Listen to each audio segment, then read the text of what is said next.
Shalom dan salam kasih dalam Tuhan kita Yesus Kristus.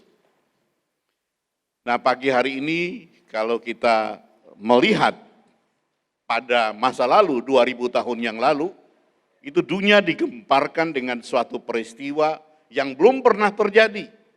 Seorang anak manusia bisa naik ke surga. Belum pernah terjadi. Ya. Di mana Yesus di hadapan 500 muridnya yang ada saat itu, dia sementara memberkati mereka dan dia terangkat ke surga. Ya. Ini adalah hal kebenaran, ini bukan cerita bohong. Yesus naik ke surga, ini adalah hal kebenaran. Kita lihat sama-sama Lukas pasal 24 ayatnya yang ke-50, 53 ya. Saya bacakan untuk kita semua. Lalu Yesus membawa mereka keluar kota sampai dekat Betania. Di situ ia mengangkat tangannya dan memberkati mereka. Ketika ia sedang memberkati mereka, ia terpisah dari mereka dan terangkat ke surga. Alkitab tidak bohong. Suatu peristiwa yang tidak lazim terjadi dan baru pertama kali terjadi. Dia naik ke surga. Mereka sujud menyembah dia, ini murid-muridnya. Lalu mereka pulang ke Yerusalem dengan sangat bersukacita. Bapak Ibu garis bawahi bersukacita ini ya. Mereka senantiasa berada dalam bait Allah dan memuliakan Allah. Kalau kita lihat, mengapa? Waktu mereka berpisah dengan guru yang hebat, guru yang penuh dengan sumber kuasa, guru yang penuh dengan mujizat, kenapa mereka malah tidak bersedih? Mereka tidak merasa putus asa, tapi mereka bersukacita. Padahal kalau mereka sama-sama Yesus, mereka pasti jadi pusat perhatian waktu itu. Nah, kenapa mereka sangat bersukacita? Yesus naik ke surga. Ya. Kita lihat satu ayat sebelumnya, ayatnya ke-49. Ternyata ada janji besar yang Tuhan berikan untuk mereka. Ayatnya ke-49, dan aku akan mengirim kepadamu apa yang dijanjikan Bapakku. Tetapi kamu harus tinggal dalam kota ini sampai kamu diperlengkapi dengan kekuasaan dari tempat tinggi. Jadi apa maksudnya ini? Yesus bilang murid-muridnya jangan tinggalkan tinggalkan kota itu. Ya. Kita lihat sama-sama Kisah Para Rasul 1 ayat yang keempat. Pada suatu hari ketika ia makan bersama-sama dengan mereka, ia melarang mereka meninggalkan Yerusalem. Dia sudah kasih tahu sama mereka, ya. Jangan tinggalkan Yerusalem dan menyuruh mereka tinggal di situ menantikan janji Bapa. Yang demikian katanya, telah kamu dengar daripadaku sebab Yohanes membaptis dengan air, tetapi tidak lama lagi kamu akan dibaptis dengan Roh Kudus. Ternyata ini Yesus sudah menjanjikan hal yang istimewa, hal yang dia pakai, yang Yesus pakai, itu Roh Kudus. Jauh lebih penting. Kalau kita lihat hari ini kita merayakan kenaikan Tuhan Yesus, ya, menurut Alkitab, ini menurut Alkitab, kalau menurut berita, banyak orang sudah ke surga. Tapi kalau menurut Alkitab yang ke surga cuma Yesus. Karena memang dia asal dari sana. Yohanes 14 dia bilang, aku pergi untuk menyediakan tempat. Dan kalau tempat itu sudah siap, aku akan kembali untuk menjemput kamu. Dia tahu tempat itu, karena memang dia asal dari sana. Itu Yesus. Ya. Nah, mari kita lihat sama-sama tentang Yesus. Ya. Dia lahir sebagai seorang manusia, itu nyata. Dia lahir. Ya. Peristiwa Natal itu tidak bisa dipungkiri, itu kenyataan, kebenaran. Kemudian dia dibaptis dan dipenuhi Roh Kudus. Ya. Dipenuhi Roh Kudus, Matius 3 ayat 16, itu dikatakan waktu Roh Kudus turun atas dia sebagai seekor burung merpati, lalu langit terbuka. Dan suara itu terdengar dari surga. Inilah anakku, kepadanya aku berkenan. Itu kepenuhan. Dia tuh dibentuk oleh Roh Kudus. Dan itu Roh Kudus penuhi dia waktu dia dibaptis keluar dari sungai Yordan. Yang ketiga dia melayani, dia memberitakan Injil Kerajaan Surga. Yang keempat dia mati. 3,5 tahun sudah itu dia mati. Dia mati ini maknanya apa? Makna kemenangan. Ya. Kemudian dia bangkit dari antara orang mati. Dia ambil kuasa yang diambil iblis, diambil kembali oleh Yesus, kuasa itu. Kemudian dia naik ke surga. Nah, hari ini kita akan bahas apa makna kenaikan Yesus ke surga. Dan yang ketujuh, yang kita semua orang percaya lagi nanti-nantikan, hal kedatangannya yang kedua kali. Ya. Kita lihat makna kenaikan Yesus ke surga. Ini dari versi orang percaya. Yang di luar sana saya tidak tahu. Tapi kita yang orang yang percaya pada Tuhan, kita yang sudah ada dalam komunitas gereja ini, kita percaya pada Tuhan. Ini versinya seperti begini. Apa makna kenaikan Tuhan Yesus ke surga bagi kita, bagi orang percaya? Yang pertama, dia sendiri melapor. Di atas kayu salib dia bilang, sudah selesai. Tugasnya yang diberikan Bapaknya kepada dia, pada periode itu dia lapor sudah selesai. Dia sudah melakukan semua kehendak Bapaknya. Yang pertama tugasnya waktu periode itu sudah selesai. Yang kedua, supaya Roh Kudus bisa berkarya, bisa bermanifestasi dalam hidup kita. Dia bilang adalah lebih baik kalau aku pergi kepada Bapa, supaya Roh Penolong itu bisa datang kepada kita. Adalah lebih baik bagi kita, bukan bagi Tuhan. Adalah lebih baik bagi kita manusia, kalau dia pulang ke rumah Bapa. Yang ketiga, makna dari kenaikan Tuhan Yesus ini yang sangat luar biasa untuk Bapak, Ibu, dan saya, orang percaya. Dia pergi menyediakan tempat bagi kita. Kita tidak usah takut, Yesus sudah pergi menyediakan tempat bagi kita. Suatu jaminan. Kita tidak akan lari kiri kanan, tidak tahu mau tinggal di mana. Dia menyediakan tempat bagi kita. Ya. Dia menyediakan tempat bagi kita orang percaya. Nah Bapak Ibu yang Tuhan Yesus kasihi, dengan kenaikan Yesus ke surga, kita lihat apakah ini akan mendekatkan kita pada Bapa di surga atau malah menjauhkan kita dari Bapa di surga. Kita mesti pahami ini betul supaya kita tahu. Ya.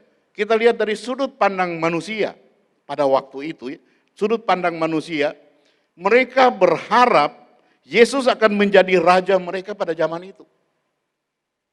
Jadi murid-muridnya Yahudi yang mengikuti dia saat itu, mereka berharap ini raja mereka yang akan memimpin mereka saat itu. Yang kedua, waktu mereka berpisah dengan Yesus yang penuh dengan kuasa, sumber mujizat, itu rasanya tidak enak. Rasanya tidak menyenangkan bagi mereka. Saya bilang mereka lagi jadi pusat perhatian dunia saat itu. Tiba-tiba Yesus naik ke surga. Itu tidak enak bagi murid-murid. Itu dari pandangan mereka. Ya. Yang ketiga, mereka merasa kehilangan kuasa. Sehingga mereka tercerai-berai, frustrasi dan kembali pada kehidupan semula. Kalau kita lihat di Alkitab Perjanjian Lama, itu banyak murid-muridnya sudah kembali kepada asalnya. Petrus sudah kembali nelayan lagi. Masing-masing sudah tercerai-berai. Itu pandangan manusia. Mereka mengalami aniaya oleh penguasa-penguasa dunia dan mereka hilang pengharapan. Sepertinya sudah tidak ada harapan lagi. Yesus yang mereka harapkan sebagai raja mereka waktu itu hilang pengharapan. Ini dari sisi pandang manusia. Tapi kita lihat dari sisi pandang Tuhan. Ya. Bagaimana dalam pandangan Tuhan? Tuhan bilang begini, lebih baik aku pergi. Lebih baik aku pergi ke Bapa, ke rumah Bapakku. Ini bukan Tuhan Yesus mau cuci tangan. Tuhan Yesus mau cari selamat sendiri. Tinggalkan saja mereka tercerai-berai. Tidak. Ini untuk keuntungan kita manusia. Dia bilang lebih baik aku pergi ke rumah Bapakku.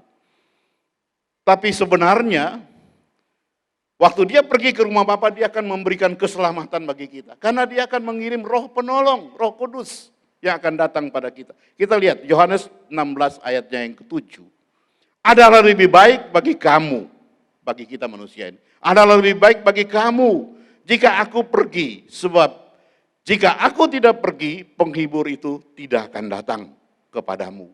Dan kalau ia datang, ia akan menginsafi dunia akan dosa, kebenaran, dan penghakiman. Dia bilang lebih baik aku pergi. Kalau aku tidak pergi, Roh Kudus tidak datang. Karena Roh Kudus datang ini untuk apa? Untuk menginsafi dunia akan dosa, kebenaran, dan penghakiman. Ini coba kita cermati ini baik-baik ya. Yesus secara 100% manusia waktu itu. Ya. 100% manusia, dia mati, 3 hari kemudian dia bangkit, dan 40 hari kemudian dia naik ke surga. Sebenarnya waktu itu Yesus bisa naik, bisa juga tidak naik. Karena ada kehendak bebas dalam dirinya. Dia bisa saja kembali ke surga, bisa saja dia pilih untuk tidak naik ke surga. Tapi dia bilang lebih baik aku naik ke rumah Bapakku. Supaya dia bisa mengirim Roh Kudus, Roh penolong itu pada kita manusia. Kalau tidak, dia akan tinggal sama-sama dengan murid-muridnya. Dalam bentuk tubuh kemuliaan, dia akan tinggal sama-sama murid-muridnya di sekitar Israel. Tapi kalau dia naik ke surga, Roh penolong, Roh Kudus itu dikirim, itu akan ada dalam setiap hati orang percaya. Jadi untuk semua orang percaya di muka bumi ini, Roh Kudus itu ada dalam hati mereka. Asal mereka mau percaya. Itulah yang disebut parakletos, yang artinya oknum yang dipanggil untuk mendampingi atau untuk membantu. Ya. Jadi Roh Kudus ini adalah pribadi daripada Allah sendiri. Kita perhatikan di sini baik-baik ya. Perhatikan baik-baik supaya makna dari kenaikan Tuhan Yesus ini kita bisa memaknai itu dengan benar. Yesus dalam seluruh pelayanannya, sumber kekuatan dan kuasanya hanya pada Roh Kudus. Jadi ternyata Yesus memang dilahirkan dibentuk oleh Roh Kudus. Itu buktinya ada ya.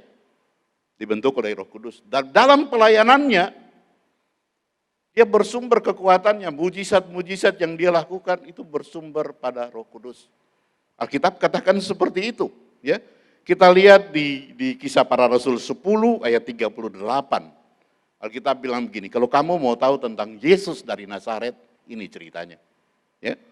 Tentang Yesus dari Nazaret, bagaimana Allah mengurapi dia dengan Roh Kudus dan kuat kuasa. Dia berjalan berkeliling sambil berbuat baik dan menyembuhkan orang yang dikuasai iblis sebab Allah menyertai dia. Yesus sudah tahu kekuatan dia adalah Roh Kudus. Itu dia tahu. Karena Yesus sendiri tidak berasal dari benih manusia, tapi dia berasal dari Roh Kudus. Ya. Lukas 1 ayat 35 dikatakan begini, Yesus dikandung dari Roh Kudus. Matius 1 ayat 20, waktu Gabriel datang pada Yusuf, dan Gabriel bilang sama Yusuf, anak yang ada dalam kandungan calon istrimu itu, Maria, itu adalah dari Roh Kudus. Ya. Itu Alkitab katakan seperti itu. Dan Yesus sangat tahu bahwa perannya, kekuatannya, sumber kuasanya adalah dari Roh Kudus.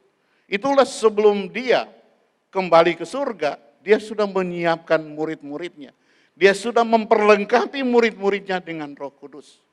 Bapak Ibu, kalau hari-hari ini kita adalah umat yang percaya pada Tuhan, yang menanti-nantikan kedatangan Tuhan Yesus yang kedua, selayaknya, sepatutnya Roh Kudus sudah ada dalam hati kita. Kita semua sudah dipenuhi, sudah ada Roh Kudus dalam hati kita. Karena kita sangat percaya. Tanpa Roh Kudus kita tidak bisa percaya Yesus. Dia memperlengkapi mereka. Yesus sudah memperlengkapi mereka. Kita lihat buktinya. Yohanes 20 ayatnya yang ke-19 sampai yang ke-22. Ketika hari sudah malam, pada hari pertama minggu itu berkumpulan murid-muridnya. Jadi ceritanya murid waktu Yesus bangkit, mereka berkumpul, mereka tutup pintu dan mereka takut akan orang Yahudi. Ya. Tiba-tiba Yesus muncul, lalu Yesus menunjukkan luka di tangannya dan di lambungnya. Kita langsung lihat ayatnya yang ke-22. Ia menghembusi mereka dan berkata, terimalah Roh Kudus. Jadi Yesus sudah mempersiapkan murid-muridnya. Dia tahu kuasa yang dia pakai itu apa. Dia bisa melakukan segala mujizat, dia bisa melakukan segala perkara. Hal-hal yang kuasa yang luar biasa itu bersumber pada Roh Kudus. Dan sebelum dia kembali ke surga, dia mempersiapkan murid-muridnya dengan kuasa itu. Ya. Kuasa Roh Kudus. 10 hari setelah Yesus naik ke surga, bertepatan dengan peringatan hari Pentakosta, maka manifestasi daripada Roh Kudus itu terjadi di loteng Yerusalem. Jadi ceritanya begini, waktu Yesus naik ke surga, Yesus janji murid-muridnya untuk jangan tinggalkan kota Yerusalem. Tunggu janji Bapa. Tunggu manifestasi ini dari Roh Kudus ini, kuasa janji Bapa ini. Ya. Jangan tinggalkan Yerusalem. Tapi Bapak Ibu, waktu Yesus naik ke surga di hadapan 500 muridnya. Dia naik ke surga di hadapan 500 muridnya yang melihat dia naik ke surga. Yang menerima janji. Jangan tinggalkan kota Yerusalem, tunggu janji Bapa. Tapi Bapak Ibu tahu, yang mau melakukan janji itu, yang mau melakukan firman itu, cuma 120 orang. Yang sisanya kemana? Sama-sama murid. Tapi hanya 120 orang yang percaya, yang mau setia, yang mau taat untuk melakukan itu. Mereka masuk ke kota Yerusalem, naik di loteng Yerusalem, dan mereka satu hati berdoa, menyembah Tuhan. Secara unity dan terus menerus. Hanya 120 orang, sisanya kemana? Kualitas sama murid, kualitas sama mendengar janji Tuhan. Sepertiga saja yang bisa menerima kuasa. Kalau kita bilang diri kita murid Tuhan, murid saja belum cukup. Harus juga murid yang taat, yang setia melakukan perintah Tuhan. Hanya 120 orang yang ada di loteng Yerusalem yang terus berdoa, memuji dan menyembah Tuhan. Ya. Secara unity terus menerus dan 10 hari kemudian waktu Yesus naik ke surga, dari Yesus naik, Roh Kudus melawat mereka. Roh Kudus datang, manifestasi terhadap mereka. Itu yang terjadi. Mereka menerima kuasa seperti yang dijanjikan dalam Kisah 1 ayat 8. Tadi pembukaan si WL sudah sampaikan, Kisah 1 ayat 8. Ya. Kamu akan menerima kuasa kalau Roh Kudus turun atasmu. Untuk apa? Jadi saksi Yesus. Jadi sekali lagi apa yang kita bisa dapat dari peristiwa ini, apa yang kita bisa pelajari dari peristiwa ini, menjadi murid Yesus saja tidak cukup. Itu baik, tapi itu belum cukup. Yang lebih dari itu, kita harus menjadi murid yang taat, murid yang setia melakukan perintah-perintahnya. Yang hidupnya mau menyenangkan hati Bapa, yang hidupnya hanya melakukan perintah Tuhan. Itu yang Tuhan kehendaki dari kita. Dan itu yang mendapat kuasa. Apa yang terjadi setelah terjadi lawatan Tuhan di loteng Yerusalem? Petrus dan teman-temannya, Yohanes, rasul-rasul lain, Alkitab katakan mereka berani memberitakan Injil dan mereka bersaksi tentang Yesus. Mujizat demi mujizat mereka lakukan. Padahal mereka cuma tukang ikan biasa. Mereka cuma orang-orang biasa. Sekarang kok bisa bikin mujizat? Karena Roh Kudus, power of God. Kuasa yang sama yang Yesus pakai di Kisah Para Rasul 10:38 tadi. Dia berkeliling sambil menyembuhkan orang yang kerasukan setan. Sama hal yang sama. Kuasa yang sama diberikan untuk murid-murid. Dan kuasa yang sama akan diberikan untuk Bapak, Ibu, dan saya. Dia akan berikan hal yang sama. Kalau kita mau jadi murid yang setia dan taat. Dan mereka, bilangan mereka ini akan terus ditambah oleh Tuhan. Ya. Komunitas ini terus ditambah. Tuhan menambah jumlah bilangan orang-orang percaya. Dan inilah lahir gereja mula-mula. Gereja mulai terbentuk di sini. Ya. Kisah Para Rasul 2 ayat 47 dikatakan begini, sambil memuliakan Allah dan mereka disukai semua orang. Kalau Roh Kudus ada dalam dirimu, kamu orang apapun, kamu tetap disukai semua orang. Kamu ada dimanapun, semua orang bersyukur kamu ada. Kalau Roh Kudus ada dalam dirimu. Kemana saja kamu pergi, disukai semua orang. Di situ waktu kamu datang orang bilang, aduh untung kamu datang, aduh syukur kamu ada. Karena ada Roh Kudus dalam dirimu. Itulah saya bilang, bukan saja kita hafal itu firman, bukan saja kita belajar itu firman, tapi kita harus sebagai pelaku firman. Supaya di mana kita berada orang lihat Yesus dalam diri kita. Untung kamu ada, syukur kamu ada. Ya, dalam kehidupan anak-anak Tuhan, Jemaat Kupang Baru itu yang harus kita praktekkan. Sebagai pelaku firman, bukan jago firman saja. Kita bukan orang Farisi. Ya. Kisah Para Rasul 2 ayat 47 dikatakan, sambil memuliakan Allah, mereka disukai semua orang dan tiap-tiap hari Tuhan menambahkan jumlah mereka dengan orang-orang yang diselamatkan. Terbentuk gereja mula-mula di sini, gereja mula-mula. Ya. Jadi dampak dari kenaikan Yesus ke surga adalah peran dan fungsi Roh Kudus mulai dimanifestasikan, mulai dikerjakan. Tuhan mulai bekerja dengan Roh Kudus itu untuk setiap kita, ya, dampaknya itu. Ini bicara soal apa? Bicara soal kuasa, power of God. Kuasa yang dulu dilakukan oleh Yesus diberikan kepada murid-murid. Nah, coba kita telusuri lebih dalam lagi sedikit tentang kehidupan kita, ya. Kita lihat tentang kejadian manusia. Tujuan Allah menciptakan manusia menurut Kejadian 1 ayat 26 adalah supaya kita serupa dengan Tuhan, segambar dengan Tuhan. Karena dia katakan seperti itu. Dan dia ciptakan manusia seperti itu. Sebab dalam keserupaan dengan Allah, maka kita bisa berkuasa atas bumi. Serupa dengan Tuhan supaya berkuasa atas bumi. Ya. Itu yang Tuhan rancangkan buat kita. Berarti tanpa keserupaan dengan Allah, atau ketidakhadiran Roh Allah dalam diri kita, kita tidak punya kuasa. Malah kita dikuasai oleh dunia, orang-orang dunia.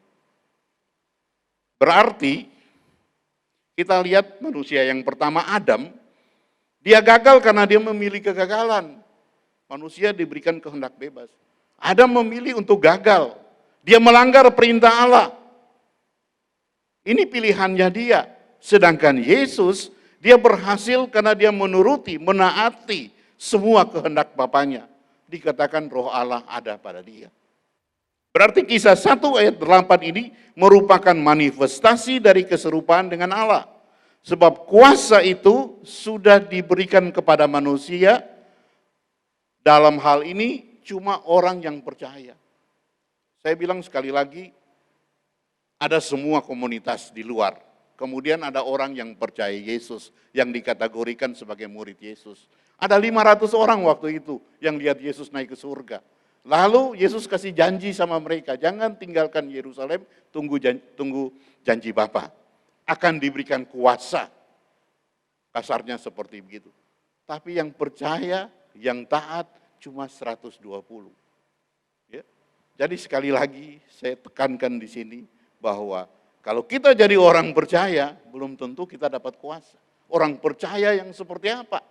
Orang percaya yang taat mau melakukan kehendak Bapa. Orang percaya yang mau melakukan firman, bukan cuma percaya saja. Bukan saya jadi murid saja, tapi murid yang setia dan taat melakukan firman, perintah-perintahnya. Mereka melakukan perintah Tuhan, mereka ada di loteng Yerusalem dan Roh Kudus lawat mereka. 120 murid dan manifestasinya sampai saat ini. Bagaimana dunia bisa digemparkan sampai saat ini? Ya. Itu dengan di waktu Roh Kudus melawat murid-muridnya di loteng Yerusalem, pas dengan hari Pentakosta. Nah itu yang diistilahkan dengan Pentakosta yang pertama. Tapi istilah Pentakosta pertama itu tidak dicatat di Alkitab. Itu istilah saja. Ya. Jadi jangan sampai, wah ini tidak Alkitab. Ya memang tidak. Tapi itu terjadi. Ya, Pentakosta yang pertama. Jadi istilah Pentakosta pertama, Pentakosta kedua, Pentakosta ketiga, Pentakosta keempat, dan seterusnya itu istilah. Itu bukan tidak dicatat di Alkitab, ya. Nah, kita lihat cikal bakal kekristenan dimulai di mana? Di Kisah Para Rasul 1 ayat 26. Mereka tinggal bersama-sama dengan jemaat itu 1 tahun lamanya sambil mengajar banyak orang di Antiokhia, dan murid-murid itu pertama kali disebut Kristen. Kristen artinya pengikut Kristus. Jadi kata kekristenan itu bukan disampaikan oleh Kristus. Tidak disampaikan oleh murid-muridnya, bahwa kami ini orang Kristen. Tapi yang dikatakan kita orang Kristen, itu dari orang di luar sana. Waktu mereka melihat kehidupan murid-muridnya dengan komunitas di situ, mereka bilang, wah itu pengikut Kristus. Itu pengikut Kristus. Saya ingat suatu ketika waktu saya ada kesempatan ke Israel, waktu saya di Mesir, lalu kita punya tour guide itu orang Mesir. Waktu ke Mesir harus diganti dengan orang Mesir. Dia pintar, dia sarjana pariwisata, S2 pariwisata di sana. Dia tahu semua sejarah Yesus. Dia bicara, terangkan Yesus, dan dia bilang Yesus apa? Keluarga kudus. Dia bilang itu keluarga kudus. Ya kamu sudah tahu keluarga kudus, kok kamu enggak percaya dia? Dia sarjana S2. Pintar sekali, dia tahu Yesus kemana, Yesus kemana, Yesus kemana, Yesus. Dari Yesus masih dikejar Firaun, semua dia tahu kisahnya. Dikejar Herodes, Nah, dia tahu semua kisahnya, tapi dia tidak percaya Yesus. Saya bilang cuma satu yang kamu terima, kamu belum percaya dia. Dia itu Tuhan. Dia itu Tuhan. Dia tahu itu orang kudus, tapi dia tidak mengaku Yesus sebagai Tuhan. Sesudah itu, waktu Pentakosta pertama terjadi, di mana murid-muridnya semua berani bersaksi tentang Yesus dan memberitakan Injil Kerajaan Surga, sesudah itu kekristenan ini mengalami pasang surut.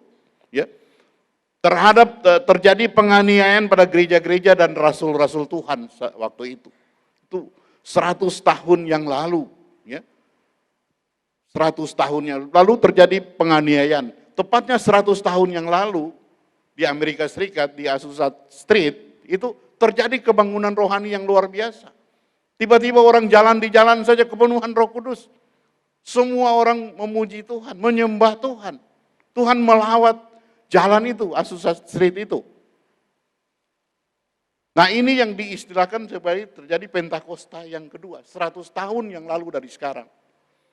Dan waktu itu ada satu anak Tuhan yang ada pada kondisi itu, yang dia hidup waktu zaman ini, dia bernubuat bahwa 100 tahun kemudian dari Azusa Street itu akan terjadi lawatan Tuhan yang luar biasa. Yang besar-besaran, yang terakhir sebelum kedatangan Tuhan Yesus yang kedua. Dibilang 100 tahun. Jadi Pentakosta pertama, kedua, ketiga, dan selanjutnya itu hanya istilah. Ya, jadi jangan pikir bahwa itu Alkitabiah, itu istilah untuk memahami kita pemahaman tentang lawatan Tuhan. Pentakosta pertama terjadi di loteng Yerusalem, yang kedua melawat anak-anak Tuhan di Azusa Street, itu 100 tahun yang lalu satu nabi kulit hitam dia katakan begini, bahwa 100 tahun kemudian akan terjadi lagi lawatan Tuhan yang besar. Dan itu lawatan Tuhan yang terakhir, yang besar-besaran. Dan Bapak Ibu tahu, dia katakan apa? Itu akan berasal dari kita, Indonesia. Rasanya saya waktu mendengar itu, saya rasa tidak masuk akal. Indonesia ini negara muslim yang terbesar. Tapi dia akan berasal dari Indonesia. Akan bangkit anak-anak muda yang cinta Tuhan mati-matian. Dan itu datang dari kita, Indonesia. Itulah Bapak Gembala Pembina ajar kita, Pak Niko, dia bilang, dia pakai istilah Pentakosta ketiga. Sekali lagi Pentakosta ketiga tidak ada dalam Alkitab. Itu cuma istilah, penuaian jiwa besar-besaran. Saya memikir ini apa? Matius 28, amanat agung Tuhan Yesus. Kalau kita semua bekerja, maka ini akan terjadi. Dan ini akan membawa api ke Yerusalem, dikatakan, untuk menyongsong kedatangan Tuhan Yesus. Adalah suatu hal yang sangat ajaib kalau dari negara muslim yang terbesar kita bisa membawa api, anak-anak muda kita bisa membawa api untuk menyongsong kedatangan Tuhan. Ini nubuatan yang disampaikan. Ini kita harus memahami ini bahwa akan timbul suatu gelombang anak-anak muda, anak-anak youth, anak-anak muda yang cinta Tuhan luar biasa. Yang mereka siang malam hanya mau rindu dengan Tuhan. Mereka akan membawa api ini ke Yerusalem untuk menyongsong kedatangan Tuhan yang kedua kali. Untuk mempersiapkan itu.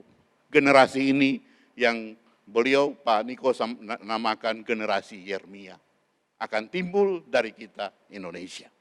Ya, kita berdoa, kita harus mendukung anak-anak muda kita untuk betul berapi-api dengan Tuhan. Karena sudah ada di alam roh, sudah dijelaskan bahwa akan berasal dari Indonesia. Saudara, kalau saudara bisa memahami tentang Yesus, dari kelahirannya, kepenuhan Roh Kudusnya, pelayanannya, kematiannya, kebangkitannya, hingga kenaikannya ke surga. Dalam suatu pemahaman yang benar, dan saudara putuskan untuk percaya, dan saudara sudah tahu bahwa percaya saja tidak cukup, murid saja tidak cukup, saudara harus memahami bahwa saudara harus jadi murid yang taat, yang setia, untuk melakukan perintah Tuhan, maka janji Tuhan ini akan datang pada saudara. Yang terakhir, janji Tuhan ini akan datang pada saudara. Saudara dapat tangkap baik-baik janji ini pada hari ini. Yeskel pasal 36 ayat 26. Kalau saudara sudah melakukan tugas saudara, sebagai murid yang taat dan setia, yang cinta Tuhan mati-matian, yang mempersiapkan dirinya untuk menyongsong kedatangan Tuhan Yesus yang kedua kali. Maka ini janji Tuhan untuk saudara dan saya. Kamu akan kuberikan hati yang baru dan roh yang baru di dalam batinmu. Dan aku akan menjauhkan dari tubuhmu hati yang keras dan akan kuberikan kepadamu hati yang taat. Ini janji Tuhan untuk Bapak, Ibu, dan saya. Ayat yang ke-27. Rohku akan kuberikan diam di dalam batinmu dan aku akan membuat kamu hidup menurut segala ketetapanku dan tetap berpegang pada peraturan-peraturan dan melakukannya. Bapak Ibu, ini bicara soal Roh Kudus. Kalau kita sudah jadi murid yang setia dan taat, maka Dia akan memberikan Roh Kudus itu untuk kita. Yang punya hak untuk memberikan baptisan Roh Kudus hanya Tuhan Yesus. Kita bukan bagiannya. Dia bilang, Yohanes membaptis mereka dengan air. Tapi tidak lama lagi kamu akan dibaptis oleh Roh Kudus. Kalau saudara dan saya mau memahami ini, dari kelahiran sampai kenaikan dia ke surga, dan saudara memutuskan untuk menjadi murid, untuk menjadi orang yang percaya dan taat, setia melakukan perintah Tuhan, menanti-nantikan kedatangan Tuhan, Dia akan mempersiapkan ini buat saudara dan saya. Rohnya akan diberikan untuk kita. Dan kalau Roh Kudus itu ada dalam diri kita, keserupaan dengan Yesus menjadi jawaban dalam hidup kita. Kalau kita bilang, kita mau menjadi serupa seperti Yesus. Kalau gereja kita punya visi, mau seperti karakter Yesus. Bapak Ibu, kalau kita sudah memiliki ini, kalau kita betul-betul sudah menjadi murid yang taat dan setia, dan Dia berikan rohnya pada kita, maka hal itu tidak bilang bahwa itu tidak mungkin terjadi, itu pasti terjadi dalam kehidupan Bapak, Ibu, dan saya. Ya, yang pertama, proses kenaikan Tuhan Yesus ke surga adalah suatu kebenaran. Ya, itu diakui oleh dunia mengakui itu. Kita bangsa Indonesia juga mengakui itu. Karena apa? Dalam kalender nasional kita ada hari ini, coba Bapak Ibu lihat hari ini. Ada hari kenaikan Isa Al-Masih. Ada hari kenaikan Isa Al-Masih. Berarti Indonesia mengakui bahwa Yesus naik ke surga. Dalam hal seperti begini tersirat apa? Kalau Dia bisa naik ke surga, pasti Dia bangkit. Bagaimana Dia bisa naik ke surga kalau Dia tidak bangkit? Tapi hari kebangkitan Tuhan Yesus belum ada dalam kalender. Tapi kenaikan ada. Tapi kita tahu, kita orang yang bisa memahami itu. Kalau Dia bisa naik ke surga, berarti Dia mati, Dia bangkit, baru Dia bisa naik ke surga. Ya, itu yang pertama. Yang kedua, kalau kita cermati dengan benar proses pencurahan Roh Kudus di loteng Yerusalem, ternyata tidak semua orang bisa menerima power of God itu. Tidak semua orang bisa dikasih kepercayaan untuk menerima Roh Kudus. Tidak semua orang bisa dipercaya untuk diberikan kuasa. Murid saja tidak cukup, tapi kita harus jadi murid yang setia dan taat untuk melakukan perintah Tuhan. Hari ini kita kupas betul ini, supaya jangan sekedar hari Minggu kita ada di gereja, sekedar kita orang Kristen, tapi kita orang Kristen yang taat dan setia, yang melakukan perintah Tuhan, yang melakukan firman Tuhan. Bukan saja jago hafal firman, tapi kita jago melakukan firman Tuhan dalam hidup kita. Itu yang kedua, supaya Roh Kudus bisa dicurahkan untuk saudara dan saya. Yang ketiga, kalau saudara dan saya didapati sebagai murid yang taat, setia melakukan perintah-perintah Tuhan dalam hidup kita, hanya mau menyenangkan Tuhan, maka Dia berjanji, Dia akan memberikan hati yang baru, roh yang baru, dan hati yang taat, bukan hati yang keras.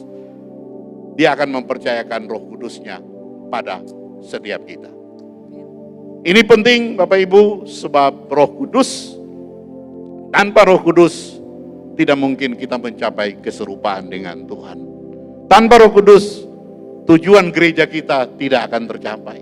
Kita bisa capai visi kita untuk keserupaan dengan Yesus kalau ada Roh Kudus di hati kita. Tuhan Yesus memberkati kita semua.